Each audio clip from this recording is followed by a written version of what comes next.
keer het ek vertel hoe Dawid van Saul se wraak ontsnap het en in die Adullam grot gaan skuil het. En sy broers en sy hele familie het dit gehoor en toe daarna Dawid toe gegaan. En verder so lees ons in 1 Samuel 22 vers 2, elkeen wat in die moeilikheid was, en elkeen wat 'n skuldeiser gehad het, en elkeen wat verbitterd was, by Dawid aangesluit, en hy het hulle leier geword. En so daar uiteindelik so wat 400 man hulle by Dawid geskaar. Dawid was ook bang dat Saul iets aan sy ouers sou doen, en hy toe vir die koning van Moab gaan vra of sy ouers in sy gebied onder sy beskerming kan bly, wat toe ook so gebeur het. En Dawid is toe terug na sy bergskuiling, maar die profeet Gad het toe vir Dawid gesê, jy mag nie in die skuiling bly nie, trek weg na Juda toe. En so is Dawid toe daar weg, en hy het in 'n plek met die naam Geredbos gaan skuil. Intussen het Saul steeds probeer om uit te vind waar Dawid is.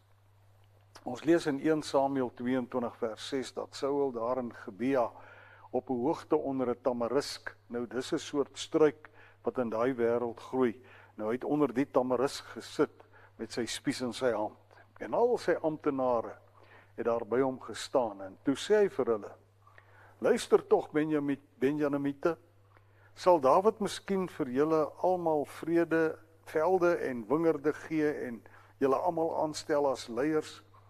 Julle almal het teen my saam gesweer. Niemand het my vertel dat my seun, dis nou Absalom, jy sal onthou hoe Absalom Saul se seun en Dawid trou aan mekaar gesweer het toe Saul Dawid wou doodmaak. Nou beskuldig Saul sy amptenare dat niemand van hulle hom vertel het van die verbond wat Absalom en Dawid met mekaar gemaak het nie. Hy sê, niemand van julle gee om vir my nie. Niemand het my vertel dat my eie seun, 'n amptenaar van my, teen my opmaak, sodat hy vandag 'n bedreiging vir my is nie. Nou op daai stadium het Doeg, die Edomiet, tussen Saul se amptenare gestaan. Nou jy onthou mos, dit was Doeg wat ook daai dag in die tempel was, toe Dawid vir die priester kos en wapens gevra het, en toe die priester vir Dawid Goliat se swaard gegee het. Nou Doeg vertel toe vir Saul wat hy gesien het, en hoe die priester Achimelek die Here vir Dawid geraadpleeg het, en vir hom Goliat se swaard gegee het. En toe laat Saul Achimelek en sy hele familie haal, en Saul beskuldig toe vir Achimelek dat hy met Dawid saamgesweer het, en hom teen Saul opgemaak het. Achimelek het nog probeer verduidelik, dat daar niemand is wat so getrou aan Saul was as Dawid nie, en dat hy wat Achimelek is en sy hele familie niks daarvan weet, dat Dawid probeer om Saul skade te berokken nie. Saul beveel toe sy amptenare wat daar by hom was, om vir Achimelek en sy hele familie dood te maak, want sê Saul, hulle is aan Dawid se kant.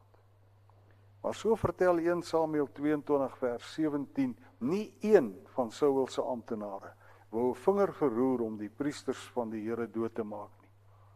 En toe sê Saul vir Doeg, spring onder hulle in en val die priesters aan.